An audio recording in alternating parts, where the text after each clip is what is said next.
was going to say some of you guys may remember, but All right, hold that thought, Bud, for just a second. We're now live, guys. I want to welcome everybody to another edition of Conversations with Cougars, and we have got an outstanding panel. This is going to be a fun conversation. We've got some members of the 1981 state title team, the 4A Alabama State champs. We've got Brad Kennington, Bud Young, Shane Cobb, and Jonathan Woo Woo Parker on our panel, and we may add one more later tonight.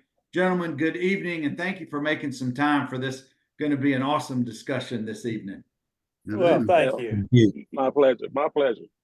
I want to set the tone for those of you who may not know. This team is largely considered the most dominant team, the best season in the 41-year history of the Northview football program. They went 13-1 and didn't just go 13-1. They dominated those teams. The defense was outstanding.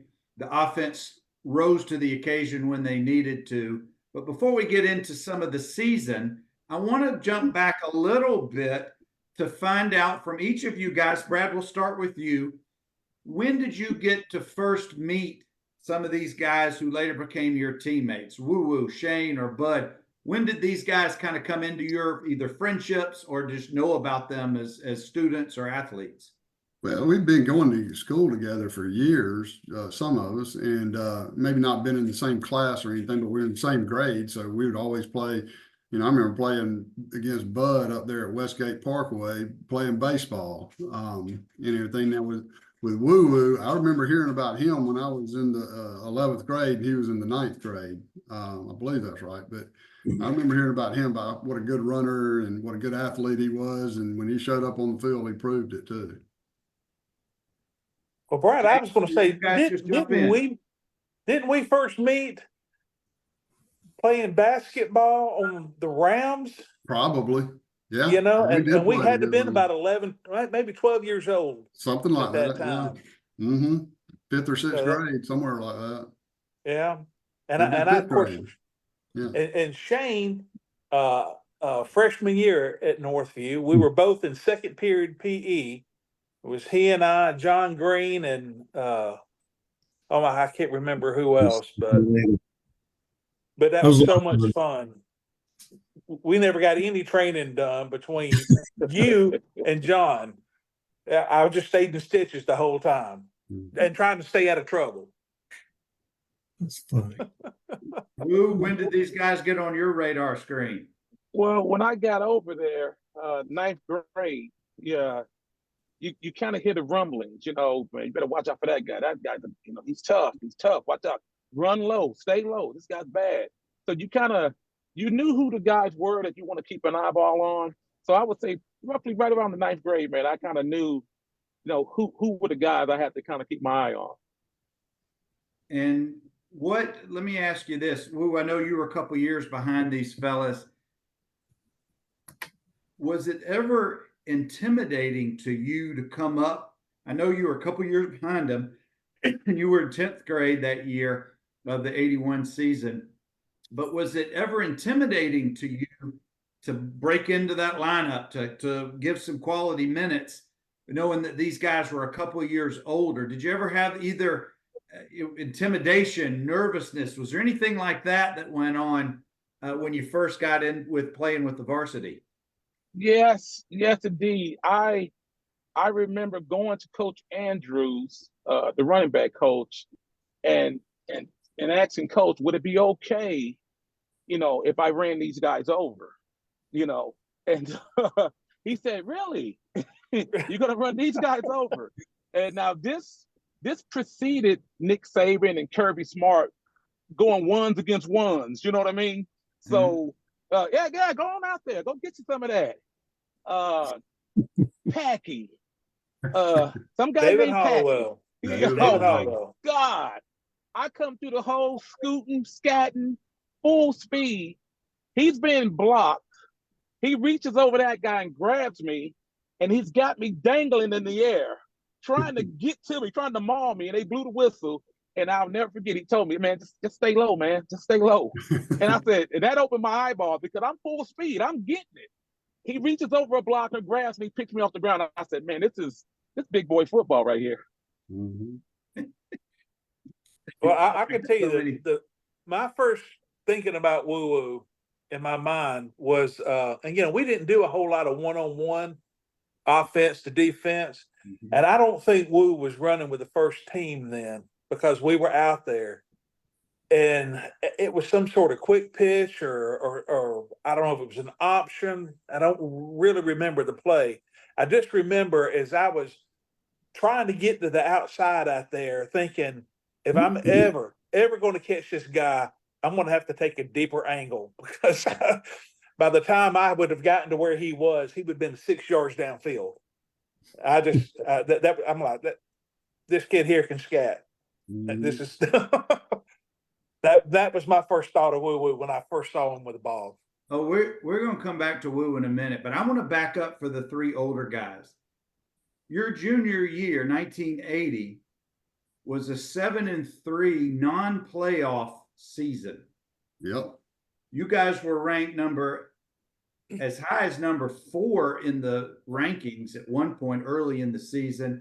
You got down to, I guess, about 6. You stayed in the top 10 most of the year. But I want to know about the end of the season, that 19-7 loss to Dothan, and what a taste it left in your mouth at the end of your junior year. I don't know what you're talking about. I don't I blocked remember. that out of my memory. To me, it was a bitter pill because we felt like we had the better team. And they outplayed us. I mean, they deserved to win. They just flat out played us. They hit us harder. They were faster, stronger. But going into that game, I certainly thought there was no way we were going to lose it. And we were going to get that cup that we would have had for 3 straight years. And but anyway, I know they just flat out whipped us. We had our chances. I remember Larry Parker running 3 or 4 punts back inside their 20-yard line. I'm like, if we can't score now, I mean, Their that was defense crazy. was tough that game. I felt all along like you guys. We should have won. How did we lose? Somebody must have messed with the clock. I don't know what it was, but I never thought that we should have lost that game. And it's tough because these are guys that you see on a regular basis in town, and you got to live with it. Mm-hmm. And you guys lose that last game. You don't make the playoffs. Spring comes around, and you've got some talent coming up to the varsity to help out Woo. And I guess maybe DJ had already been playing a little bit with you guys, but there were several other younger guys who were going to make an impact. I don't know if you remember that spring and how tough it was or how motivating it was, but I want you to take us from what you can remember spring into summer and the expectations that were there, particularly with you guys being some of the senior leaders. What was that like? How tough or how much motivation was that for you guys prior to the season beginning in 81? I don't remember the spring that much. I mean, I don't remember any of them being easy, any of the 3 of them that I was in, but I don't remember it being any harder or whatever. But I just remember when we got back in the fall, it seemed like to me that in those 2 days when we were out there and it was so daggum hot, that was the year we had to be on the field by 7 and off by 9 in the morning, and because it was like 107 degrees and all like that. And for whatever reason, we gelled quickly out there, and we were, and everybody knew that if it wasn't any fighting between the offense and defense or anything, it was just like if they scored, we'd tell them don't worry about it. We'll get it back for you. Or if we let somebody score, they'd say, don't worry, we're going to go down and score. And they would. And so, that's what I remember about the team, is just being locked in basically from the start in the summer. It was, as much as I've ever seen, it was very businesslike. Mm-hmm. There was no real doubt. There was, not that we didn't have a good time, but there was purpose in everything we did. So it seemed to me. Mm-hmm. And I remember when we had that first meeting about when was practice going to start. I remember, especially those of us who were seniors were like, can we start at 6 a.m.? And literally coach kept saying, no, I'm not getting up that early. Because we were all trying to get off the field. We knew what it was going to be like. We'd already been through summer. I don't know, most of us probably had to work in the summertime. I know I worked out in the heat. That, you know, it was Coach Parrish that told us we couldn't come any earlier than 7 o'clock, and we're like, oh, okay, then if that's as early as, let's do it and get off that field. It was daunting to be coming off the field in the morning and then watching the band members out there all passing out. I mean, there'd be 6 of them laying on the ground as we're heading back into the gym. It's just how hot it was. But you're right. Shane, That you first remember- one-on-one practice. I mean, I'm sorry, first on first practice. To me, that's the most business-like physical practice. That first day in pads, one-on-one. There wasn't nobody smiling, nobody joking. It was all business, that practice. I still remember that one. I remember Lou, getting let me knocked ask out. you I don't this. remember who it was that knocked me out, but it was Pye or John Kite. You know, John Kite, depending on what John Kite showed up that day. If sometimes he'd be a million miles away, and then some days you'd be thinking, oh, he's not into it today, and then he would absolutely light you up, and you go, okay, he's awake now. Woo, let me ask you, you're a 10th grader. You put some internal pressures on yourself to succeed and to crack that line up and to contribute. But on the defense, particularly, you've got senior studs all across Everywhere. the starting 11. Everywhere. Larry Yeah. Roberts, Brent Gilbert. I mean, I could go on the whole team. How did that, going up against those guys, how'd that make you better that year? Well, like they were saying, there were so many alphas on that team. Every man, every guy was a guy. He business-like. This is my job. I'm gonna knock you in the dirt. And it was nothing personal. It was just business. Not a lot of talking and trash talking. It was just getting your job done. Philip Braswell, I was watching how tough this guy was. You're going up in there, you're mixing it up, you're blocking Larry, stalemating Larry, and then here comes the rest of that defense, Scott Patterson, David Fields. Man, you have to be tough to get out there. My brother, Ron Eli, used to always tell me, man, do you have a horse? It's like, no. He said, well, you better find one and get on it quick if you're going to get some yardage. It was one of those deals, man. You just had to just come in, do your job, and keep it moving. Mickey Sappho, Doug, Ron Eli, Philip Braswell, myself, Marcus Paul. It was, man, you had to, no joke, man. You had to really get behind your pads just to get a yard. 2 yards, get up, get back in the huddle, run it again. It grew up quick. Probably about the second week of pads, I knew then, I thought, okay, I can play here, but I'm going to have to change my game up a little bit. It's none of that running anybody over. I can hit you and spin, try to get to the outside, but you better be getting as much yardage as possible because the cavalry was coming. I mean, those guys were not John Kite, Pye, Kershaw, Leon. Oh my God. Leon, I was about the same side. I probably had him by maybe an inch. I didn't want no parts of Leon. Leon was all in my business, man. I didn't want that, so, oh man, it was, but it made us better. It really, really made us better. We really gelled. We gelled real quick. And you kind of knew something that was special.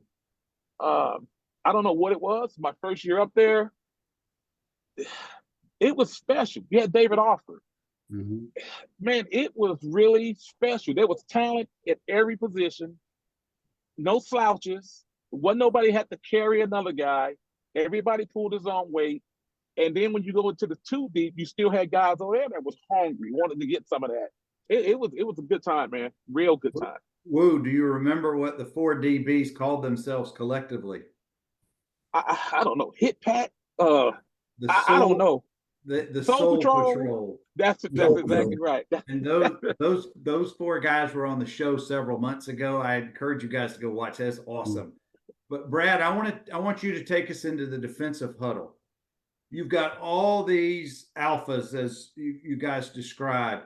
You've got so much senior leadership on that side of the ball, who really were the vocal leaders or the vocal guys on the defense that year? Well, you know, we keep saying it, but it's true. It could be a different person every week or at every practice. And it wasn't always the same one. Probably, you know, I know that Scott Patterson was pretty vocal out there during the games and things. And I mean, all of us can be real vocal out there as far as that goes. I know I was a couple of times, and Bud, and again, you had Brent, and nobody really listened to Brent, but that's a different issue. Nothing changes. You know, but any of them, I mean, any of the four, like I said, the cornerback, both Kershaw, Pye, any of them, they would also get all of, you know, they weren't doing it in a demeaning way. They were coming to you and say, look, get it together, let's go. Because everybody, the way I saw it, we all felt like that. If I do my job, the guy next to me is going to do his job, and I don't have to worry about him. Therefore, we can play the way that we're designed to play. And so that's when somebody wouldn't do that. And if they got blocked or something, that's a different issue. But if they were just not hustling or not trying or some mental mistake, yeah, people would get on to you to get it right so that you wouldn't do it again. Which didn't happen often. Go ahead, Bud. I was going to say that didn't happen often. I mean, I No, don't think you win state championships and you've got somebody loafing around on a play or two. Yeah. No, you don't. And you know, Yeah, It was more so in somebody's gonna practice get on when to you do somebody. that. in Yeah, well, practice. Playoff, you just get hurt. Brad, I want you to talk about on the other side of the ball, on the offense, you've got one of the fastest quarterbacks in the state in David Alford to begin the season. Mm-hmm. And how fast was that offense when he had it clicking for you guys to get adjusted to figure out how to defend it? Well, you know, it was tough because he not only was he fast, he was quick. He could change, you know, directions real quick, and he'd be up to speed very quickly, you know. And so, in addition to just being able to outrun you, because he was running a 4.5-ish, you know, somewhere in that, maybe even sub 4.5. 4.4 easy. 4.4 easy. You know, I mean, he could go, and but like I said, the thing was he would be at full speed in about a step or two. And whereas, you know, for me, my stop speed was probably the first step because I was slow as I could be. But yeah, it was tough to try to get him, and he made good decisions with the ball on the triple options that we ran. I mean, he would know whether to keep it or give it or run it himself or what. But so, you know, he was. I'd much rather face Dickie Lillard than I would him as far as from the, you know, being on the defense. But you Well, know, something also you think about too is that we had Mike Durden as our quarterback forever, Mm-hmm. right? And I mean, and of course, Mike brings his own assets. Mike is a load. I mean, you just don't run up and tackle Mike with your arms. You jump on him and you hang on for dear life and hope somebody else comes around the corner. Yeah. David comes in, and if you think you were going to square up on David, then you're grabbing air. Mm-hmm. You know, and look like a fool, be honest with you. Right. And so it was a big adjustment for us who had been playing all along, and you know, especially in our practices and looking at Mike. It was a different approach. And David would run you over too if you tried to play him to go around you. He was strong enough; he'd run you over.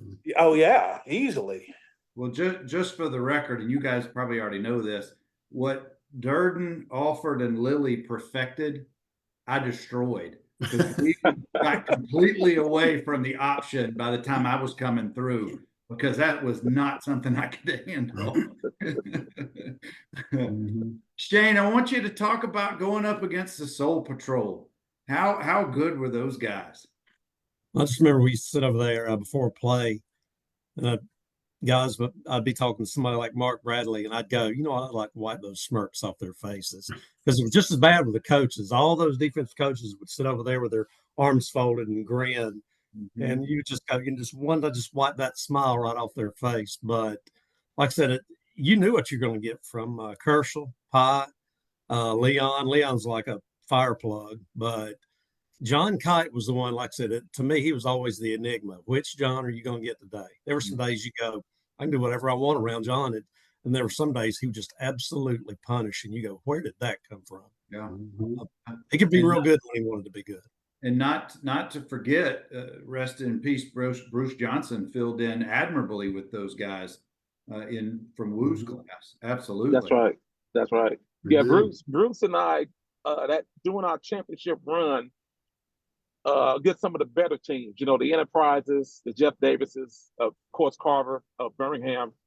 And we would just sit back as fans on the sideline and just watching the big boys just eat, just pounding on each other. It's Scott Patterson and that running back from Jeff Davis, just meeting right in front of Bruce and I, just a bam, stalemate. And it's falling out of bounds right at our feet. And Bruce and I just looked at each other and we just took about 3 feet backwards. I don't know if we want some of that. We cramped and bold. Bruce was a dog, man. He was a dog, but he was learning from dogs. Kershaw and Pye and Kite, Leon, they didn't take it easy on the guys that were coming up, the next level guys. They made it just as tough on them. Hey, look, you want to get on this field? This is what you got to do. You got to put the work in.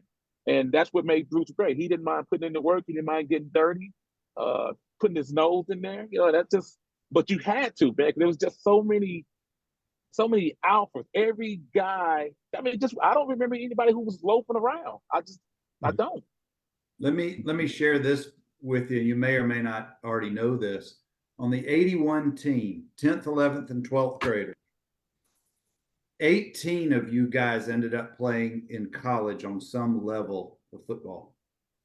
That's pretty strong right there. Yeah. I didn't realize it was that high.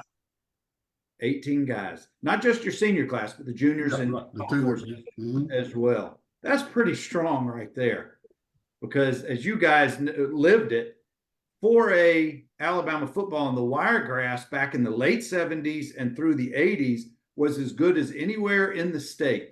Region 3. I think you can check it.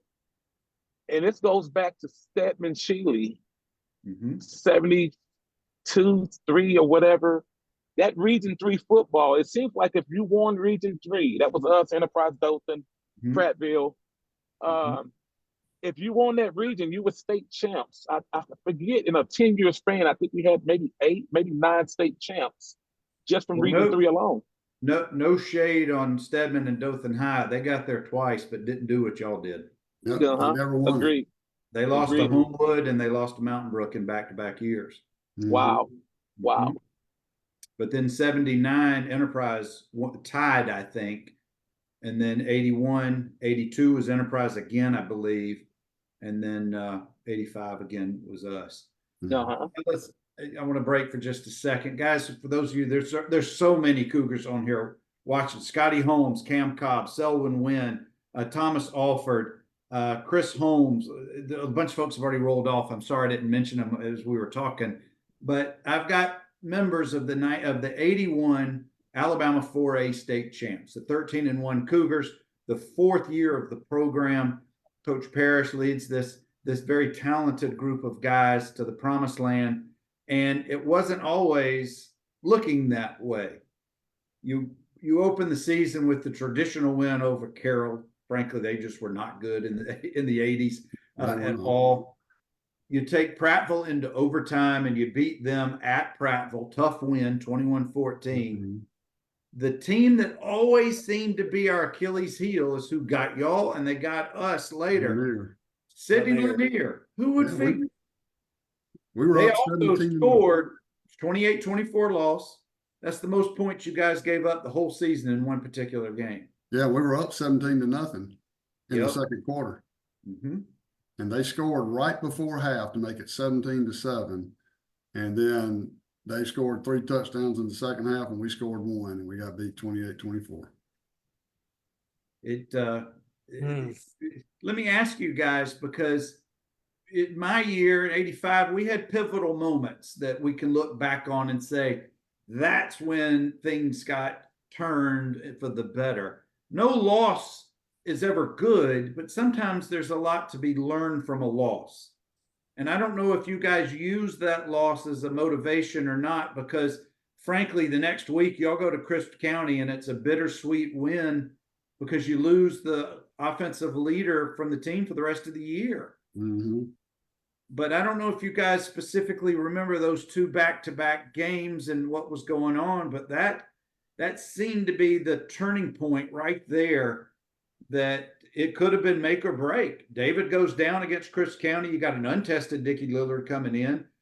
You got all this talent, but how is a junior untested quarterback going to do? Well, obviously we know how he did, but at that time you didn't know. No, we had no idea that he was that good. Woo, take us into the huddle, bud. Take us to the Chris County game. I remember after that loss and coming back to practice on Monday, it seems like from that Monday, everything was elevated. The intensity was elevated. The precision. I mean, it was, everything just got elevated. It was, and quite frankly, you go from that loss, for me, I remember the Enterprise game, the Dalton High game, and the championship game. It was that kind of high. Everything else didn't matter. It was, man, things got really, really tough for our opponents after that loss, because it was, the defense got so much tougher, stronger, just brutalizing people. I'm talking about just, man, it was nasty. The offensive line just started mauling people. It was, until we got into the playoffs, after the Enterprise game, man, it was really just, really wasn't any competition. Look, let me jog y'all's memory, bud, before you get to your comment. The next week after Chris County, the team's got to be down. They got to be somewhat devastated with David gone now for the season, because back then knee injuries, you were done for the season. And David was on the show last year, and he talked all about all of that. But you guys beat up on Kendrick 31-0 the next week. Somehow you let Pine Forest score 7 on you, but y'all scored 24. And then Carver of Montgomery made it somewhat close. And I'll pause right there, 20-13. But that's as close as the rest of the regular season gets. But I interrupted you. Sorry. Well, no, I was just going to comment, and you guys may remember better than I do, is that because Lanier had always been an issue, it's not like I don't feel like we really let down, but we probably didn't have the same focus going into that one. But I'm going to tell you, if I remember correctly, we showed up on practice on Monday, and practices were longer than normal. And the coach, and I don't know if it was Coach Hicks or Coach Parrish, decided that the defense was not in shape. And then we would run suicides back and forth across the field for seemed like 45 minutes, while the offense had to go down and drill play after same play after play after play after play, to make sure everybody did exactly what they were supposed to do when they were supposed to do it.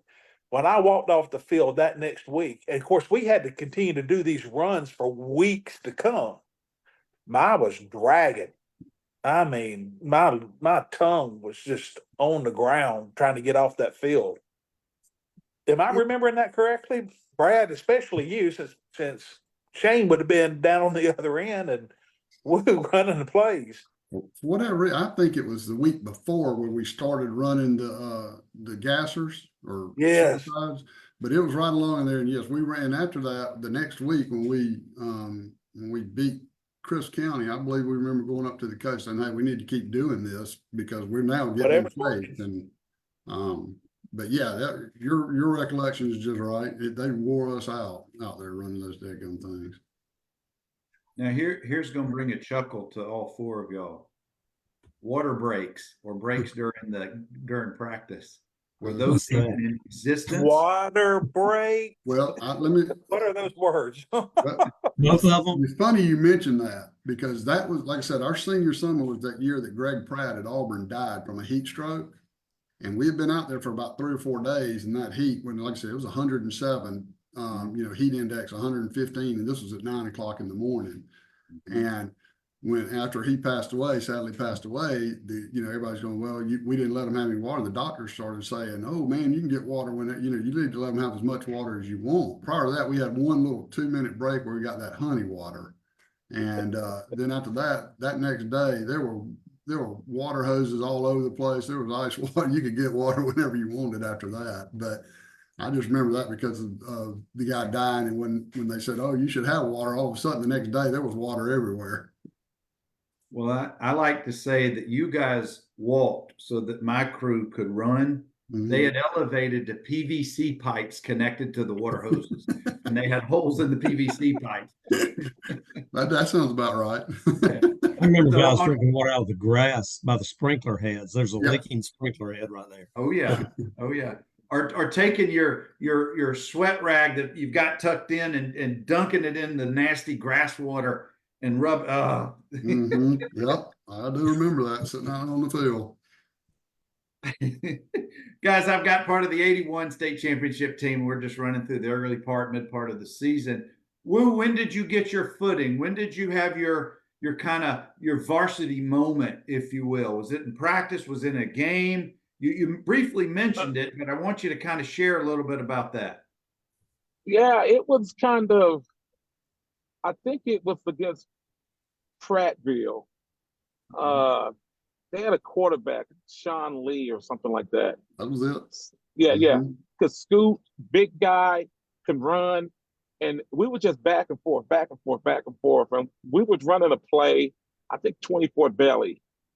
Marcus Paul had scored the week before, maybe 80 or 90 yards against Ozark. And then we ran the same play against Prattville, and I took it like 80 yards. And then, of course, Sean Lee came right back and took their back 80-yard scamper.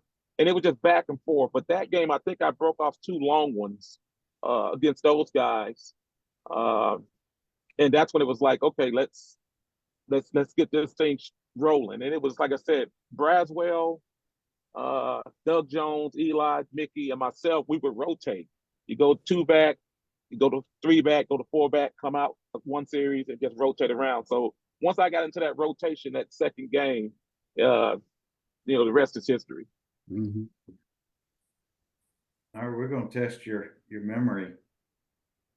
Northview at Prattville, September of 1981. 55 seconds left to go in the second quarter. Jonathan Parker, 80-yard run to the house.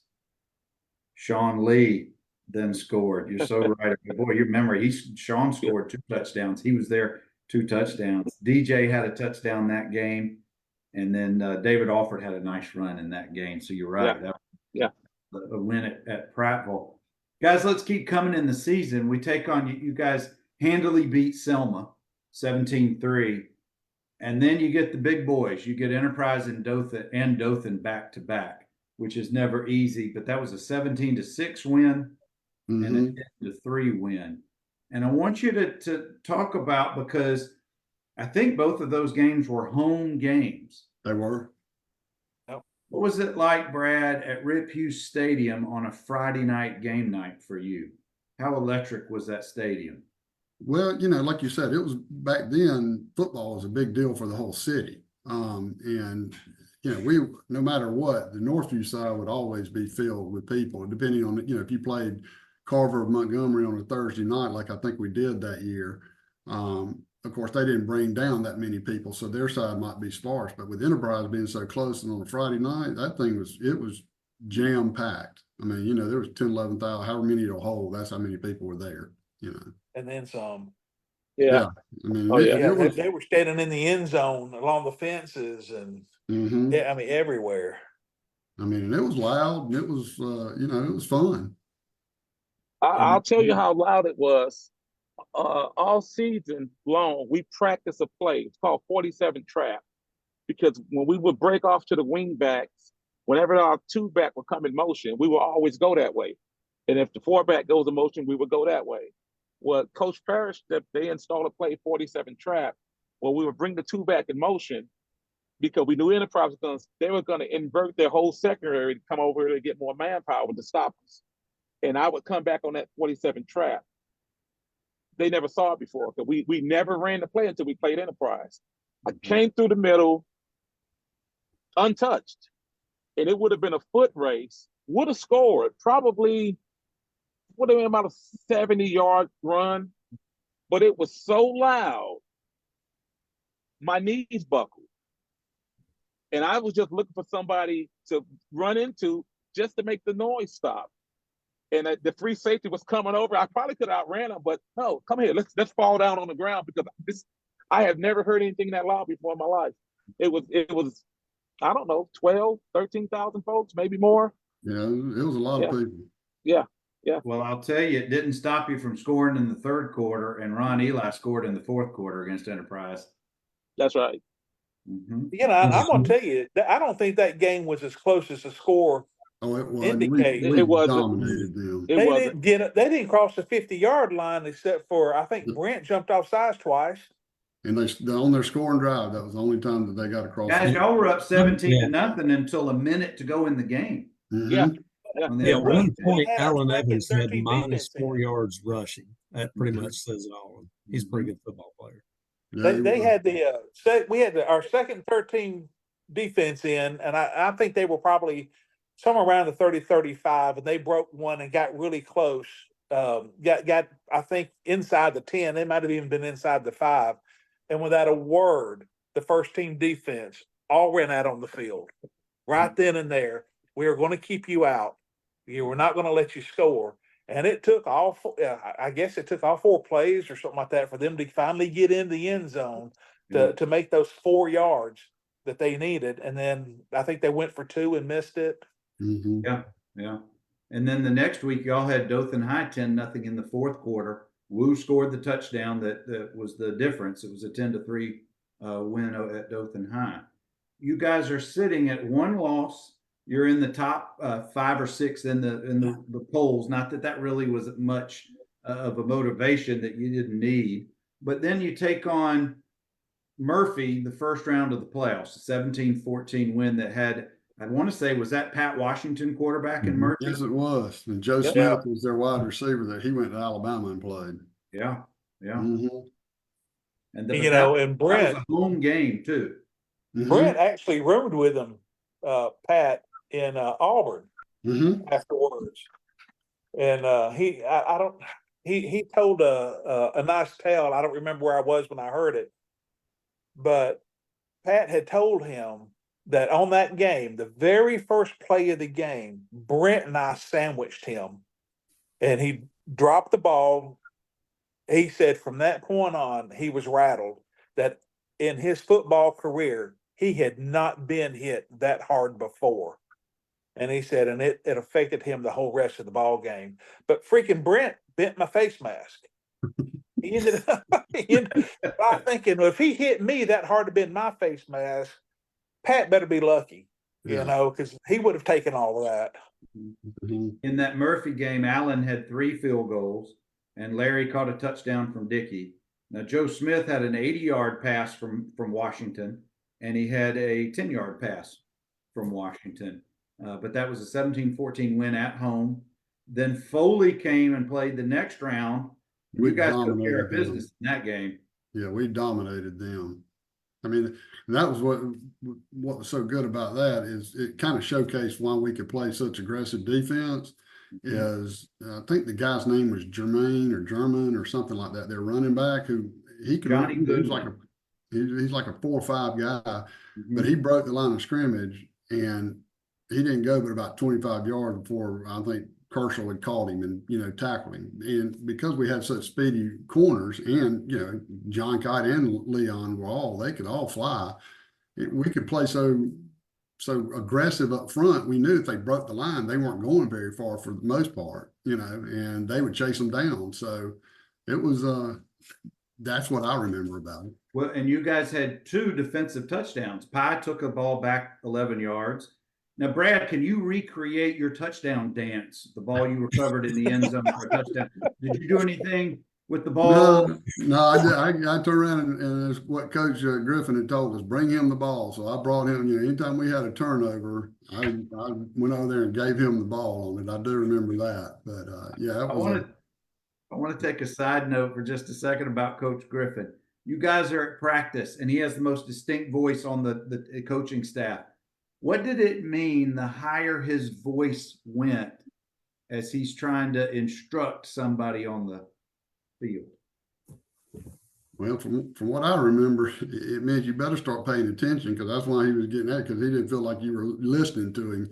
And the higher it got, I mean, if something else happened, he had to do it again, we were probably all going to be doing some running or belly flops or something. I want to take you guys now to probably the most anticipated game of the year, and that's third round game at Crampton Bowl against JD.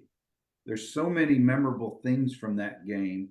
But first of all, do you remember what happened to Coach Griffin at that game? No, I don't. Do y'all remember that he passed out? I think he passed I was out. going to Yeah. say he passed Yeah. out, Yeah. but He sure did. And he talked about that when I had him on the show a while back. But you guys are playing in the semifinals of the 4A. You're playing against a stud team in Jeff Davis. Number all one kind of state. athletes. Mike Turk, who went on to start Troy State, then Troy State. What do you guys remember? Shane, Bud, and any of y'all, what do you remember about that JD game? Those guys were just very powerful. I mean, to me, they were very much our equal. I Yeah. mean, those guys were just strong. They had a little speed, and they were strong. They're well And we coached, knew too. that game was going to be tough from Yeah. the get-go. Very well coached. They were Mhm. very disciplined. Their defense, they just did their job, stayed in their lane. I mean, we played that game probably between the 30s. You know, it was Mhm. just everybody just doing their job on both sides. I mean, those guys were like, it's like playing us. You know, they were just as That's good right. as us, You're in. just as deep as us, just as tough. You know, just as nasty. They were a really, really, really good ball club. We you know, made I our don't field think I goal. could point out a mistake that they made the whole time. It just a blaring. I mean, we all kind of miss a block here or there, or don't get the block we really wanted. I don't remember a mistake actually happening, you know, that wasn't forced Yeah. on them, Mhm. you know. Well coached, And well coached team. They Exactly. they were so disciplined. It was like after about, I don't know, the second, maybe the third series, you knew you was in for a dogfight. You know, this Mhm. is a knockout, big boy, you know, fight. It can go either way. And 0-0 at the end of the first quarter. uh-huh. Both teams had long touchdown passes for scores in the second quarter. Yeah, Larry Roberts got ours. And then the game-winning points, Lopez kicks a field goal in the third quarter, and y'all Wow. shut them out in the second half, and that was the difference, 10-7. They missed a Yeah. field goal with like, what, 10 seconds left to go in the game or Late, something. late in the game, they sure did. They sure you did. know, what I was going to say is if there was a mistake on their part, I think they over schemed for Larry to the Mhm. point that they were willing to maybe not block, especially us ends. Mhm. Because I can remember several times thinking, you know, of course, our first job was to jam that tight end. But even if you didn't have the tight end, they would send a small back over, you know, to block or think that they could scheme around you. And that cost them. Matter of fact, the field goal that they ended up having to kick was because I sacked Turk from the other side of the field, Mhm. totally unblocked. Not the first person that I ran freely straight to him. And it was just because they were, I just a whole time, because I played next to Larry almost always. And that was my first thing is they're already double teaming him. And then half the time they were sending a running back to go try to, you know, to do something with him. And when you take three guys to block one guy, that's going to leave too many people unblocked. Mhm. Guys, That's the closest thing I could call a mistake. before we jump to the state championship game, I wanna back up a little bit and talk about school spirit. I want to talk about pep rallies. I want to talk about the talk in town. By this point, you guys are sitting at 12-1. You're on your way to the state title, a fourth-year school. Who's ever heard of that, particularly coming out of Southeast Alabama? but share a little bit of your memories about school spirit, pep rallies, the people in town encouraging you. What was that like for you guys? To me, it was, great. I can remember, obviously the school was going crazy with us every time we were winning and advancing. And of course, with Dr. Smith there, we always had lively pep rallies, doing, have your smiling faces in their usual places and the other. But so, that was always great. But I remember on that Wednesday when we drove up to Birmingham to go practice at Legion Field, and how a bunch of the businesses going out 231 had changed their marquees out there and saying, practice makes perfect, go Cougars, all this, and when we came back, they had changed it to something else, giving support, because we were going to be driving right back by them. And of course, on the way back after the game, we played at 1 o'clock in the afternoon. So we got back, I don't know, probably because we ate, it was probably 9 o'clock or so. Well, they met us at the county line with the police, and they gave us a escort back, and all the way through 231 around the circle, all those businesses already had the things changed. Congrats, state champs, the score, all that stuff. And it gave me chill bumps when we were coming in to see all of that. Yeah, that's right, bud.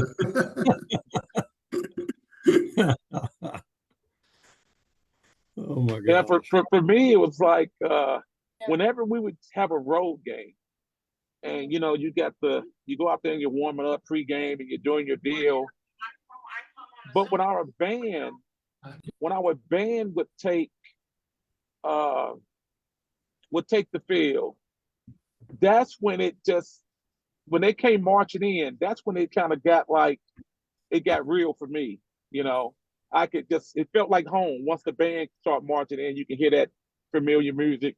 It felt very, very, very comfortable. The goosebumps would come on me. Mm-hmm. Your senses start increasing, the hair standing up. It almost felt like being a caged animal ready to come out.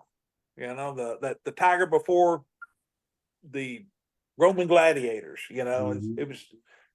And it was special. And as much as we would tease the guys in the band or they were our number one fans. Yeah, they were Absolutely. Good. They were a great band too. And I would tell each and every one of them, if we did the 12th man thing at our school, it would have been the bandos. Mm-hmm. And how great were the teachers and the administrators of the school in supporting the program back then? The lunchroom ladies would go and they would have our protein drinks all mixed up for us to come in at our break, and I mean, that whole school, everybody, anybody that was a teacher, worked there or whatever, they were all into it, especially on game days, wearing the colors and wearing those little, I guess, ribbons that they would, sell for 25 cents or whatever. Everybody was into it. Mm-hmm. Guys, we got DJ Doug Jones has just joined. Hey, Doug. Doug, unmute yourself and scroll down just a little bit so we can see that beautiful face of yours. He's still on mute. Hopefully he'll unmute in just a second. Invite me. There he is. You're still on mute, bud.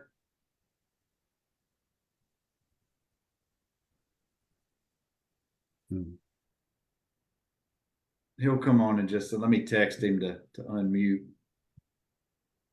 Guys, one of you, I think maybe Brad, you mentioned about going up to Legion Field during the week before the state title game.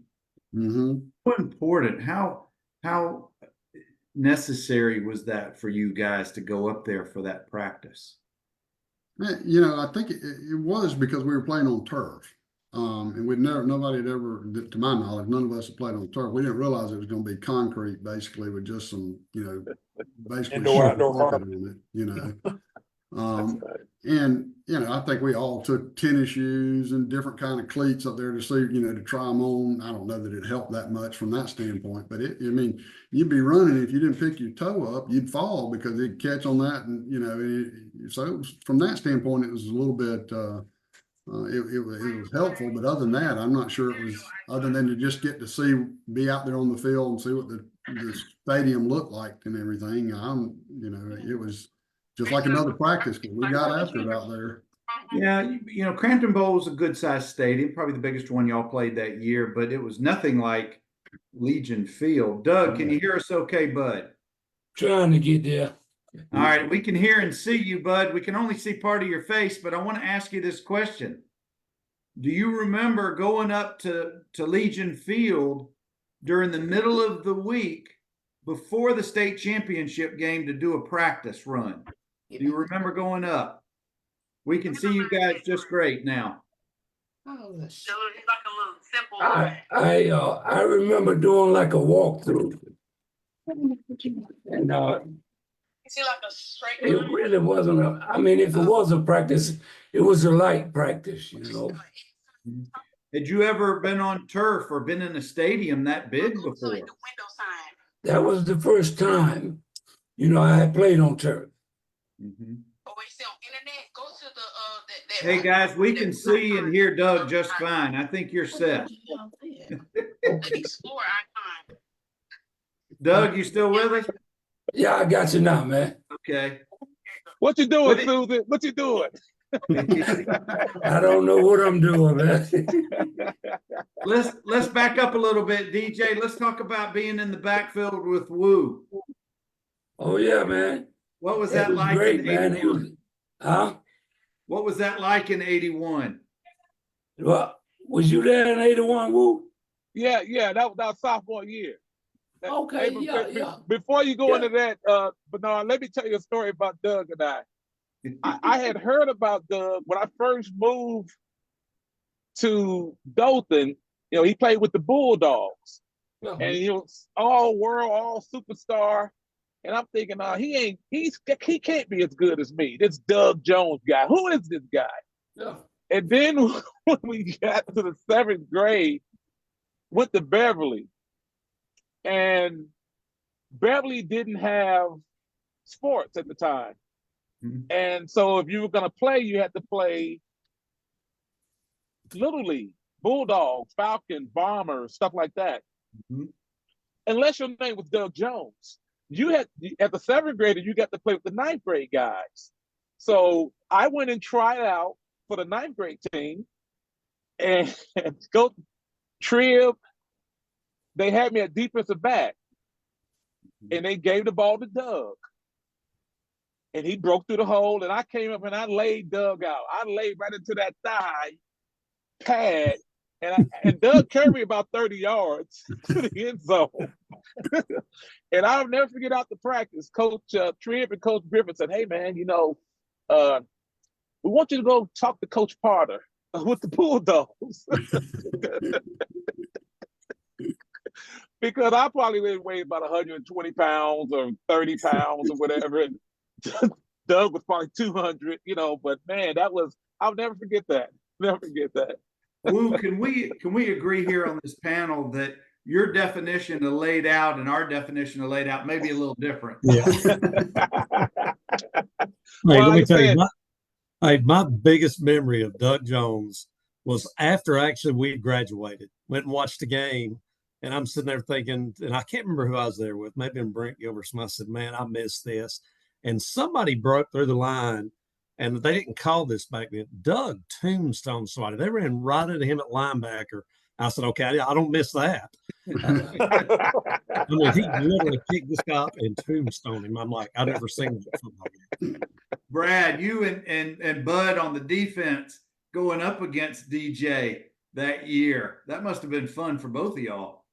Well, I'm going to tell you, I've got a little story that I would love to share with Doug, because he might not admit to it at this point, but so it was practice and it was one-on-ones, right? And whoever, I'm thinking it might have been the defensive tackle, and it was the defensive tackle, me, offensive tackle, tight end, and Doug, right? That's all it was ended up going, because whoever it was kept missing their block. And so the idea was to punish the lineman for missing his block. Doug was the one punished. because he made Doug run the ball every time. Wow. And of course, now I'm sitting there. I know the play that's coming. I know they're going to hand it to Doug, and Doug's got to run to the hole, because you did not run to the hole in front of Coach Parrish at practice. I'd be danged if they didn't run that play, maybe 15 times. And really, the only thing that went on was Doug and I basically going head to head. And after about the 12th time or so, we did that, and we're on the ground, and both of us are moving real slow. And Doug looks up at me and he goes, "You think maybe next time you don't hit me so hard?" And I said, "Doug, do you want to tell Coach Parrish that?" No. And we got up and did it 2 or 3. Thank goodness it was like just another play or two. I swear Coach Parrish must have been listening to it, because, like I said, the only people punished were me and Doug, and we were the only ones who weren't at fault at it. Mhm. Do you remember that, Doug, by chance? It's been a while, man. It has. But It has. I It know was he like- didn't take it easy on us. I remember that. You know? He didn't. But like I said, I just kept. I felt sorry for you, Okay. what are you going to do? You got to run to the hole, and I know where you're going. Why didn't they substitute Woo or somebody else in there? I would I appreciate wasn't if he there. had substituted I wasn't me. there yet. I wasn't there. See, Okay. Doug played ninth grade ball in the 7th grade and the 8th grade. Mhm. And then when he got to Northview, so as a 9th grader, he was actually had been playing with the 11th graders. So he fit right in. He was like a junior. This is an unofficial stat, but Doug probably played more varsity games than maybe anybody at Northview. I would say I easily. agree. Program. I agree. Yeah, I played 4 years, man. Mhm. And I remember it just was looking some great for, athletes come through there, man. we played I think Prattville. about it, man. You know, Leon Morris, Danny Carmichael, all them guys, Larry Roberts. And it was some great athletes. Reginald Jones, you know, all those guys, man. And, you know, it was just fun, man. I loved winning, man. My senior year, man, by the time my senior year rolled around, I was tired of Northview. To be honest with you, you know, I had been there 6 years, you know, including the 7th and 8th grade, you know, and that was the worst season we had was my senior year, man. I think that was the only season we didn't make the playoffs. Woo, is it true that you guys used to call him Unc by then? No, we just called him Big DJ, you know. Yeah, Big D. But because we like I said, Doug was just we knew we can always depend on Doug when times got tough. You know, we can lean on him because he was our foundation. You know, he's like our rock. And then he would motivate us. Man, come on, let's go, let's get it, let's go. Guys, Doug said, let's go. That meant let's go. I was an 8th grader when you guys made the state run in 81. And as an 8th grader playing at Girard, I looked up to all you guys. Y'all were my sports heroes. I went to as many games as I could. I was heartbroken I couldn't go to Legion Field that year. But by the time I get to Northview, Woo and DJ are just the cream of the crop as juniors and then seniors. My first year on varsity, 10th grade, these guys are my seniors with Leo Butler and that whole crew. Yeah. And you guys were, and even though we were on the same team, we were not on the same level. You guys were just so elevated in my mind that it was just a privilege standing on the sidelines watching you guys do your thing. And I never will forget when Harry Wayne called me into a game as a 10th grader and Woo was in the huddle. And I'm like, what am I doing here? Thankfully, it was only a couple plays. But that was a rite of passage. Doug can contest. We went through the same thing watching Reggie Jones, watching Doug Jones, watching Steve Ince. You know, that it's just a rite of passage, man. You have to go through it. You got your Mickey Sappos, your Ron Eli, your Philip Rathwells. That's just You just passing the torch, man. Just keep passing the torch. And Speaking I of will tell seniors- you, I think that's very important that you expose the 10th graders to the seniors. Because when Brad and I came along, we were part of the Turd squad, and we'd have to go up there and get run over by Doug Jones and Steve Vance on a regular basis for weeks we on did. end. And so when it came time that we got a chance to go play, even as a 10th grader, there was nobody on the field I was scared of because I'd already been trucked by the best. Exactly. You know? Yeah. And I think it's really important that they get that experience to play with your little idols, because we were Yeah. on the field with a couple of Greek gods. Mm-hmm. Yeah. Yeah, Guys, Jim speaking Houston of, was of, pretty good. of leaders, we got David Fields watching us, said to tell you hello. Hey, Hey, Dave. Dave. Hey, Hey, Dave. Dave. We Little got Ron linebacker. Eli watching Ron us. Eli. Chief. Steve. I Oh, love to watch him run. Yeah. All Yeah, right, Ron guys, was a good back too, man. let's Yeah. take it to, you've just beaten JD in the 4th round, which many up to that point regard that was the state championship game. That was a heavyweight Yeah. slugfest that y'all pulled out. And now you've got Carver of Birmingham as your opponent in their hometown. I don't know if Carver played their home games at Legion, but They it was played all their games on Legion Field, home and away. so they had played the whole year on that turf. You guys go up and have a walkthrough. You get to look at the turf. You get to see the big stadium, which I'm sure was overwhelming and probably thrilling at the same time, but vitally important. I don't know where Coach Parrish, maybe they did that at Dothan High. I don't know if Dothan High got to play on Legion Field a few years before that. They did. And maybe that's where Bubba and coaches, they all got that idea. But I just thought that was brilliant because we did it as well the Tuesday before we played. It's such a cool moment to be able to get up to the big city, see all of that. You come back home, and then you go back up, I assume, on Friday before the game on Saturday. That's exactly right. Whatever comes to mind, those memories from that time period, even the game. Take us to one of you guys. Take us to that moment where you're in state championship week. I can tell you, I was worried to death, and I think Bernard, I shared this with you before, but just as we were getting ready to kick off the game, the referees came up and told us we could not use our kicking balls, and so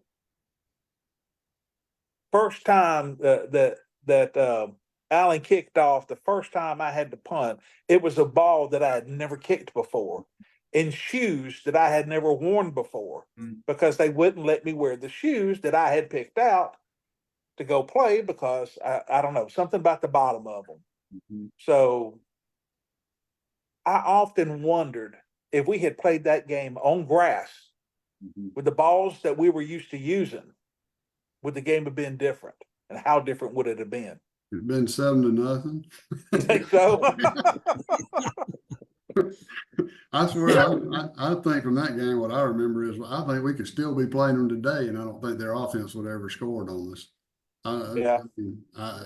We just, I mean, they had athletes that just weren't as disciplined as we. yeah, and they weren't disciplined, and our coaches. I mean, I had an interception in the state final game, and it was strictly because of coaching. In that, when we had known through Bubba Johnson looking at scouting them out, and whenever they lined up in this one play, one formation, they ran this one play, which is they went to the right and then they just turned around and threw it back to the left side. And we automatically checked to a defense, and I dropped back into, and they never saw me. And so I was able to come up and pick it up. That was the coaching that we had. And I swear, I don't think that they probably had less than 100 yards of total offense in the whole game. Yeah. Brad, I can't imagine. play. I don't remember any significantly good offensive play that they ran. Right. They tried a lot, they threw a lot, but they weren't successful a lot. Mm-hmm. Now, Brad, that interception, you look like you were 20 yards deep. That's on Well, the team that I play. basically dropped back to be a strong safety. Mm-hmm. Mm-hmm. And it was the defense that they had put in the Mhm. week before. Because if you go back and watch a lot of game film, you'll see me not even on the line quite a bit, Right. But let me prepared ask, for that passing game. let me throw this to you guys. You've been so dominant through the season. It's arguable that you played your worst game of the year in the state championship game. I would agree. Now, I've heard through the grapevine, I don't know if it's confirmed, maybe you guys know this as well, that there were some Carver coaches up in the press box watching practice There that were. day that y'all were there. Is that We largely heard that same thing. Yep. That's Yep. true. But that doesn't, now that may account for some of why you didn't play as strong a game as you had the year. I don't know if it's some of it's being on that turf.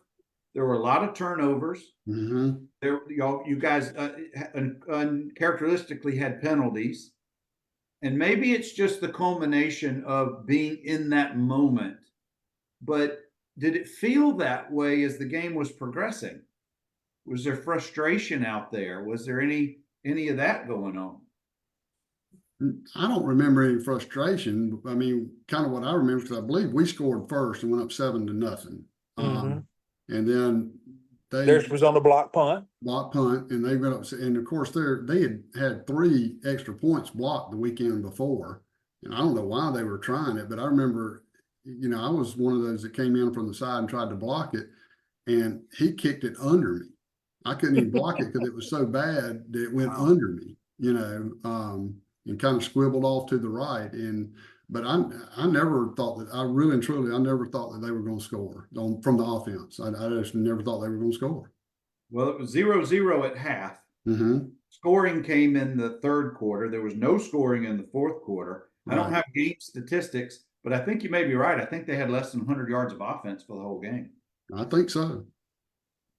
But that last play did scare me, though. Yes, it did. Oh, until was it Pye? I don't remember who knocked it down, but until was that Pye. ball got knocked down, that was a you hold your breath moment, wasn't it? Yeah, it was Pye that did it. Mm-hmm. Down at about the 1 or goal line or something. I know. On the I thought he sideline. was in, but and I tell the story is that Coach Hicks had told me to go out there and cover that wide receiver while everybody kind of dropped back in the prevent. But I'd never been on a wide receiver before. I didn't really know what I was supposed to do, so I thought, well, I can't play really close to him because he'll run right past me. Now, every one of them was fast on that team. There wasn't a slow person there. I think the center ran a 4.7. Mhm. So I tried my best to hang with him, and then I found myself way off the line of scrimmage, and I panicked. And because as I looked back over my shoulder, it looked like he was starting to come out on my side a little bit, and I'm thinking, oh my gosh, I've blown my assignment, which was as an end to keep him in. So I pulled off of him and started coming back, and as I took a few steps, that's when he let it go, and I turned around. And I thought, oh my gosh, he's all alone back there. This is on me. I have blown it for all of us. And then Ty comes out and tips it away, and I'm thinking, of course, my first thought was we didn't win the game. My first thought was he just saved my life, because I'm sure I would have been crucified afterwards if they scored a touchdown. It sure looked like he's going to catch that ball. It did. I was just a blur. Well, I would encourage you again to go watch the Soul Patrol episode. Pye describes that second by second how that played out. It was like I think he called it the hand of God, that just he was in the right place at the right time at the right moment. But he also did that against Murphy in the first round. He intercepted the ball with 10, 12 seconds left down at the 1 yard line for us to win that game 17-14. I want to take a moment, guys, and step back, and I want to talk about Larry Roberts for a few minutes. We haven't mentioned him much so far during this discussion, but clearly Larry obviously went on to great things at Bama and then in the NFL with the Niners for many years, and we lost him way too soon several years ago. But it would have been very easy for Larry, with all of his accolades and for all of his following back then, obviously way before social media and stuff, but Larry could have rested on his laurels. He could have been a jerk as a leader, so to speak. But I've never once heard that about him at all. Any of you guys, DJ, Woo, talk about Larry's influence, Larry's impact, not only as a teammate, a classmate, but also as a friend. The first thing I would say about Larry was he didn't give a damn about no newspaper clippings or how many tackles he had. Larry loved to win. And that's the same way I was. I didn't care about my name being in on paper. I didn't care about Reverend Smith announcing what I did during the game over the intercom during the school day. None of that didn't matter to me, man. I just enjoy winning. Winning as a team. I tell you this, I heard somebody told me Woo said this about me once, that he was tired of him carrying the ball down to the goal line, and then Harry Wayne getting me the damn score. I went through that same thing as a freshman. It got so bad with me, one of my older brothers came up to the school and got into it with Coach Parrish about it. So it was just part of the growing system through the program as far as I, That's right. That's right. consider it. I think everybody went through that. I would get it down to the goal line, and then Mike Durr would get the touchdown, or Philip Braswell or Reginald Jones would get it. I didn't care. I just enjoyed winning. As a matter of fact, I didn't even know my brother had went up to the school and got into it with Coach Parrish until after Coach Parrish told me about it, But that's the biggest thing I would say about Larry, man. Larry was a winner. He'd get on your ass if you messed up or if you weren't doing what you were supposed to do. And it was just great playing with him. I knew I could depend on Larry when he was down there in front of me when I was at linebacker. He wasn't gonna miss too many. Larry, he not only like what you said, Doug, he was an ultimate competitor. Yeah. But he did the work. He didn't loaf around in practice or anything else. I mean, for the whole 3 years that I was, we played, I mean, he worked as hard as anybody, and everybody knew that he was, the best player on the team and had all the, everybody looking at him and everything, but he absolutely worked hard every day in practice for sure. Yeah, Larry was an extremely hard worker. Like you said, just set the tone. You follow suit. These guys they were shown what to do, by say the Carmichael boy, Danny, Carmichael, those guys, David, and Larry just followed that tradition. And then you looking up to this guy, you say, if that's your leader and he's working hard, then that made us work hard. And I'll never forget Larry challenging me to a 100-yard dash. Me and Marcus Paul, never forget that. I told him he was crazy, and we got out there and we ran it and we beat him. And I'll never forget crossing the line and laughing. And I turned around and Larry was right there, half a yard away. And I was like, what is this guy? Who is this guy? He's going to outwork you. You're not going to outwork him. Strong as a bull. Probably one of the nicest guys you're ever going to meet. Just kind-hearted. I got some stories on Larry, but I'm not going to tell them. But he's just one of those guys, man. You look up to, you follow them. Just one of the best. Well, I'll tell you, I got to see the side of Larry that probably most of y'all didn't get to see.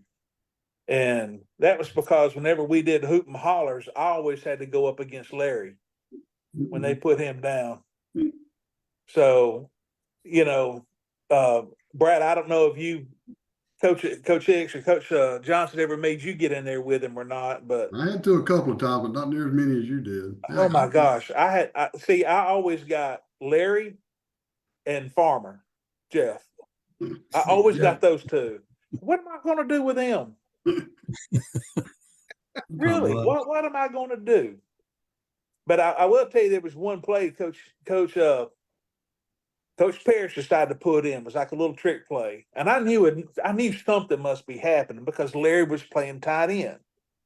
All right. And so the play came and Larry and I kind of locked up for a second. And the next thing I know, I'm in the backfield. And I'm like, okay, something's not right here. I ain't going past Larry this easy. So I turn around and look, and I see Larry drifting off to the side a little bit. Well, the play was still developing. I just took off chasing Larry. And just about that time, uh, Dickie turned around and did a little toss to Larry. And I hadn't quite gotten to him yet, but I dove and just grabbed his ankles and just held on for dear life until he just toppled over.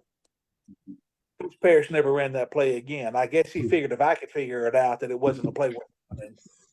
So the play that Carver didn't figure out, and I think it's fitting, was a touchdown pass to Larry from Dickey that was the difference in the state championship game. Exactly. And it was a dang good pass too. It was a It pass in the corner. Oh yeah. yeah. Yeah. But I needed to ask you, on the defensive line, you got Brent on one side and you got Larry on the other, and so vastly different from a personality standpoint and athletics standpoint, but very similar, I think, from my observation, of just being leaders. And we hadn't really mentioned Brent much tonight, but another very important cog in that 81 defense. Yeah. Well, when you can stand up the center, you can clog up the whole freaking line. And there weren't many people going to be stronger than Brent. That's true. They might be bigger, they weren't stronger. And he could hold up the inside of anything. And and a couple of guys we really hadn't mentioned that I feel were pivotal players in our championship. Carmichael Patton and Yes, David sir. Hollowell. Yeah. Right. It's because we had those two, and they kind of get overlooked, that we were able to rotate out our defensive linemen as we needed. And not Just like lose anything. And not lose anything. Yeah, and not lose a step. So Larry didn't have to play every down. We could take him out for a moment, let him catch a breather, especially if he was going to have to. We knew that we were going to put him on the offensive side of the ball. But just like that, with Brad and I both being seniors, we could easily step back off and let Charles Bronson and Joseph Johnson take reps up there and not have a huge drop off. I mean, we're putting another senior. We're taking a senior out and putting a senior in, a junior out, or senior out and putting a junior in. And I think that was probably the strength, especially of our defensive side, is that, yeah, we had 11 starters. We had 14 guys that could play every down. And Maybe only gave up 9.9 points per game that year. And as impressive as that is, if you went back and look at the year before, I'd be willing to bet that they were probably at least a point better than we were. And if you went back the year before, they're probably a point better than that team. So, we didn't set the record. We just climbed the mountain on the ground that those guys laid. Those guys said, memory, bud. Y'all sophomore year in 79, team went 9-2, 8.8 points per game on defense. Yeah. Yep. I mean, we learned. They set the standard. We just tried to live up to it. That's all that was. Yep. And like I was talking to Andy Johns, the difference between us and them was depth. And I hate to say that, but we were the depth. We just weren't ready to step up at the level that Andy Johns was playing at, that Dennis Douglas was playing at. Had we been a year better, maybe those guys would have won a state championship. Yeah. Brent Gilbert threw something in on that too. He always told me, he said, Cobb, I think that those guys were Dothan High guys before they were with us. He said to him, that's one of the big differences. You guys, us, we were together 4 years. We didn't know anything but Northview. And Brent always felt like, hey, maybe they, still hadn't gelled as a group like we ultimately did. That was his take on it. Yeah, that was the second year of the school, second year of the program, 9-2. Yep. But I want to come back to y'all's year, and you guys win the state title at Legion Field. It seems like 2/3 of the city of Dothan is in the stands that day, or at least it felt like it. There was a bunch of them. And you're on top of the world. And I don't know if that's short-lived, because now you as seniors realize my football playing days are now over. I don't know when that kicked in for you guys, but DJ and Wu still had 2 more years.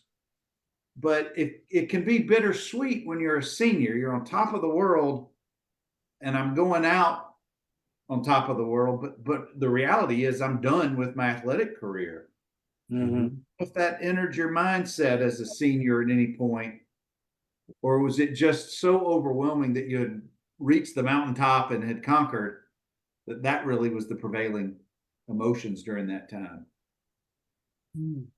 Yeah. Not for me. I mean, to me, again, we were so focused on winning, we really hadn't thought about it. I don't, and I'm sure, the week or two after it, when we didn't have to go hit the weight room and get ready or whatever, then we, maybe this is a little different. But I just remember, obviously, it's going to come to an end at some point. And what better way for it to end than with a state championship, is if that's going to be your last game, which most of us, knew that was going to be our last game.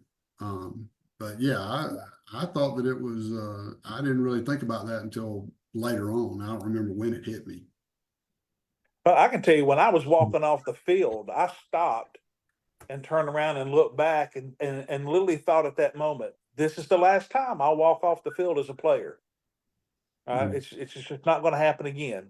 It really went through my mind, but my body didn't understand it, like you said, until it was a couple of weeks later, and we weren't in the gym lifting weights, and we weren't doing some of that. Matter of fact, our big thing after that was fat boy, skinny boy basketball. Yeah. We're the good guys versus the cheaters. That's the skinny guy. Shane, what were you going through other than the jubilation of being a state champ? I mean, to me, I think Brad and Bud are both right. To me, that spring when they started getting ready again, and these guys are going out there, they're going out and practicing, and we're just doing our thing. Sixth period, you're like, I'm supposed to be out there, and it really feels real weird. And there were, then you go to a couple of games after that, and it slowly goes away. But yeah, when you don't have it, one thing that I always harken back on to me is I always felt like, and as I've got old now, I really appreciate that. Northview didn't need me.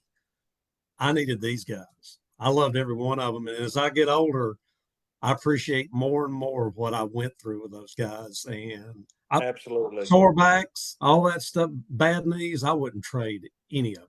I'm telling you right now, wouldn't trade any of it. DJ, Wu, you guys are sophomores. You got 2 more seasons. But you see all of this senior leadership is now no longer on the team when you guys come around that spring. You guys went 7-3, but it didn't make the playoffs as juniors.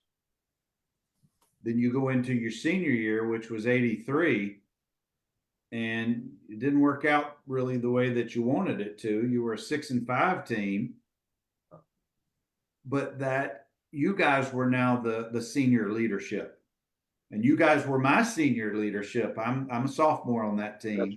That's right. And it just, I guess my question to you both, you've reached the pinnacle as sophomores. How motivating was that to try to get back as a junior or a senior, even though you didn't quite have the talent level that you had as a sophomore? Well, with me, I realized that, that's what made it so bad for me. I realized that the talent level wasn't the same, and it was hard, man. It was hard, like I said, I enjoy winning. That was what I got out of football, man, was winning. I love to win. And so I did have some players like Steve Jackson and I can't think of the brother's name now, that were coming up as linebackers. I kind of took them under my wings and was, you know, trying to motivate them and teach them how to play the position, how to read the position, you know. Was So KO y'all's year or a year behind you? Huh? Was Kenneth Owens behind y'all or y'all's Ken year? Owens was with me. Okay, I But thought he was Kenny y'all's didn't play year. that much either, you know, so until after we had won the state. Yeah. So he was one of those linebackers, you know, also, you know, that was in that range where I was trying to help, you know, and I bring them along, you know. You also brought along my year, Cassie Butler and Willie Banks. That's who I was thinking about, And Cassie. they were the Cassie anchors of Butler, our yeah. team, our Yes. 85 team. Mhm. Bernard, Doug? what was y'all records when y'all won the state? We were 11-4. Lawrence Dawsey got hurt the first series, the first game, did not come back until the fifth game, and we were 1-3 at that time. Okay. We then won 10 of the next 11. Yeah. But our season was way different than y'all's. We Mhm. played 5 overtime games. We were dubbed the Cardiac Cougars because we just kept playing in overtime games. Is that right?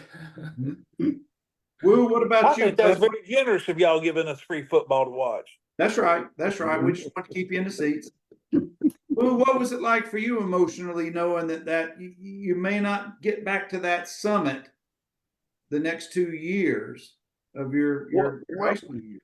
Well, like Doug said, you knew, you can see it. The cupboard, it wasn't bare, but there was a whole lot of stuff missing, you know. Yeah. And those are just the facts. We still had a real good core, had some real good juniors that were going to be seniors, little like Ahmed Fitch, Yeah. some of those guys. You know, we still had a really good core, but the talent level, if you will, it just wasn't there. These guys were going to be first time starters. My God, you're talking 11 first time starters on defense going into our junior year. You know.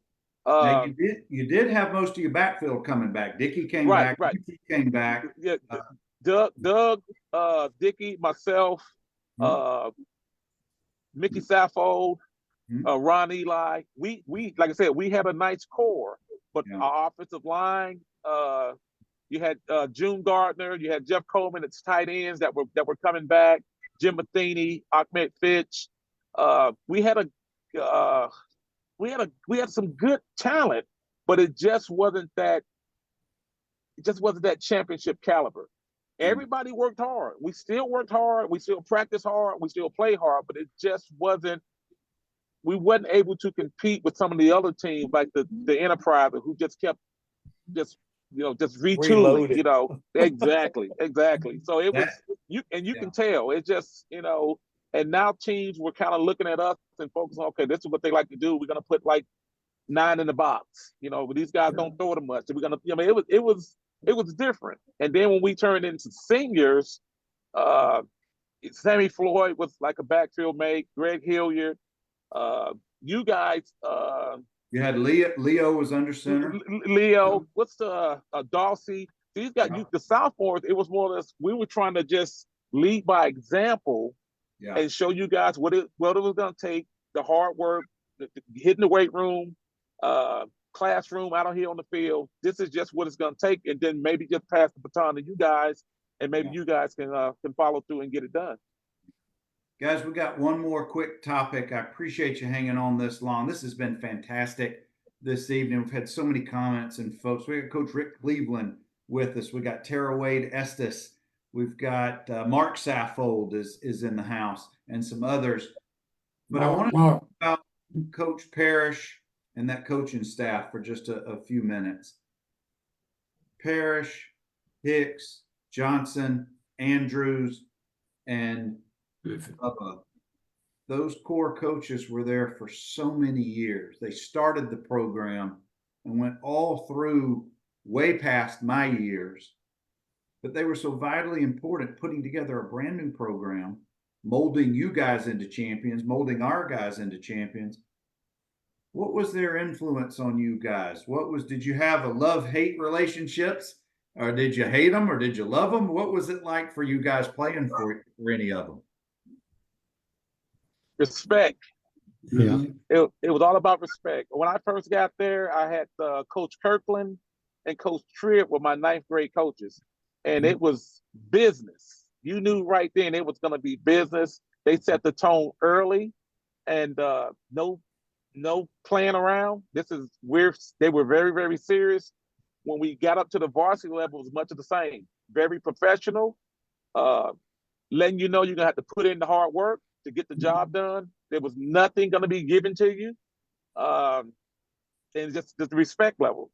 My coach, Coach Andrews, he would work us and work us and work us because he wanted to bring the best out of us. So we ran hard, no loafing around.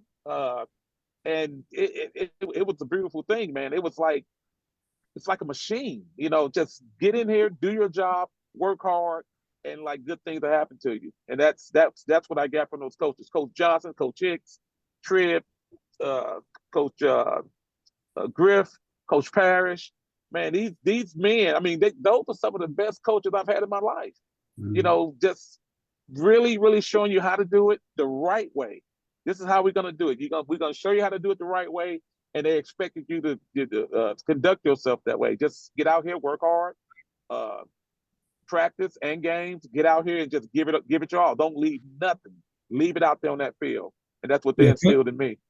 Coach Parrish is still coaching me. We were at the restaurant the other day, and I walked past him, and he grabs us by the arm. And he says, "Now you need to be at that football game on the 23rd." And I went, "Yes, sir. I'll be there." Well, I mean, I'm there. I can honestly say that, outside of my family, that all of those coaches for those 4 years from 9th through 12th grade, all of their influence on me has greatly shaped how, my outlook and work ethic and like you said, being respectful to people and things of that nature. And they had as big influence as anybody.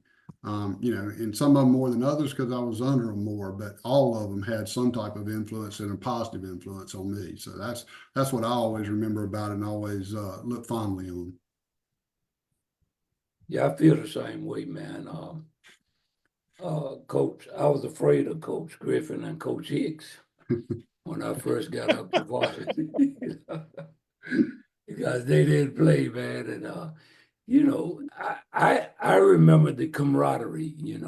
They encouraged that. We did all sorts of things together as teammates. At different players' houses during tour days and going out to eat.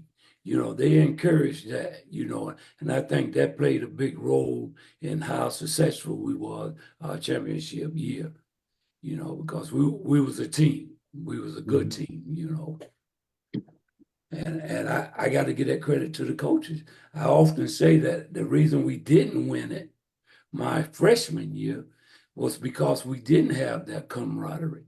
I didn't feel that 100%. some of the players up there didn't feel like I deserved to be on varsity. That's what I got. I don't know if that's what it was, but that's what I took in with some players. I could have been wrong about it. I don't know, but that I didn't care. I wasn't gonna let you beat me.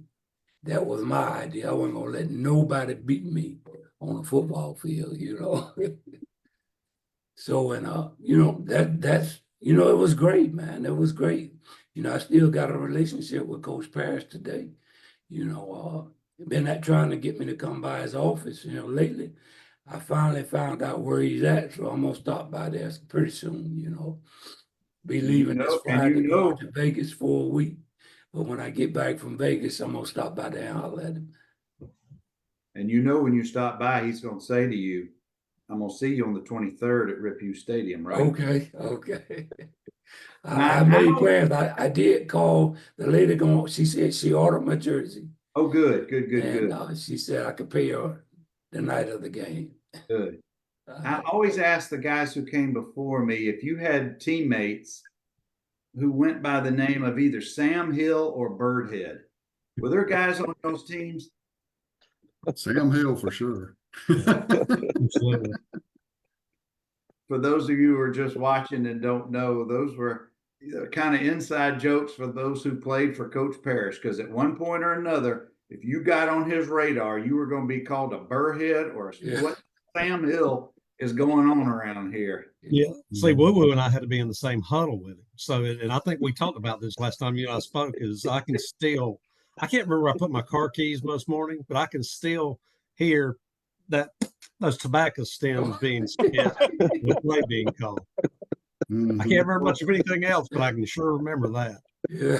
Here's one thing that I don't appreciate about your team.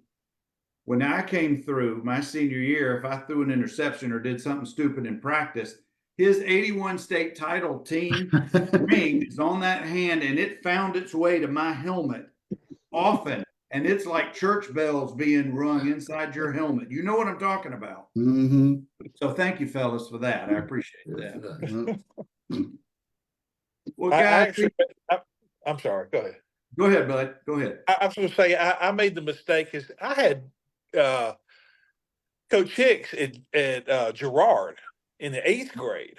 Mhm. So, and I made the mistake. I guess I missed a block or something, and I don't know. For some reason, I had my helmet off, and he was used to doing the same thing with his little national champion. I say little national championship, that big ring that he run out, and he whacked me on the head with that. I think he realized what he had done after he had done it, because he spun me around to check on me to see if I was going to pass out or not. And I hated to tell him I wasn't about to pass out. I was about to cry. But yes, I think that was the last time I got smacked with one of those big rings. Well, guys, I could keep y'all here for the next hour and a half, but I want to be respectful of your time. These stories are invaluable. They are just fabulous that you've been able to share your history, not just here tonight, but those who watch or may see it later on. So thank you all, Brad, Shane, Bud, DJ, Woo. Thank you, fellas. It just warms my heart to be able to get together with you guys to hear some of these stories tonight. I love to watch them all of you guys, and I encourage everybody to get in touch and tell your stories. I want to hear y'all's also. Yeah. Guys, Thank you, stick around. Bernard. Let me Doing a good job, my friend. I Yeah, appreciate man. Anytime you need me, man. Anytime. Thank Yeah. you, fellas. Thank you. You guys still are my sports heroes, all of you guys that came before me. So thank you. Y'all stick around. Let me sign off. August 23rd for the teams of 81 and 85. You've been sent your invites. There's a link. You got to sign up. We got all kind of great camaraderie, and there's a dinner, and there's a tailgate. There's a president. There's all kind of stuff. Thursday, the 22nd, all day on the 23rd. It's going to be fantastic recognitions of both state championship teams at Rip Hughes and in Dothan. So please sign up. Get with me if you don't have the link or you need some more information. I'll get it to you. Whatever you need. You also can order replica jersey. And I'm working with Brent and Herf Jones. We've got some new rings that are being created. And I'm going to have all the artwork and how to order them in the upcoming days. And they are sharp looking rings. Thank you guys again from the bottom of my heart being here tonight. As always, go Cougars. Y'all stick around. Go See you Cougars. guys.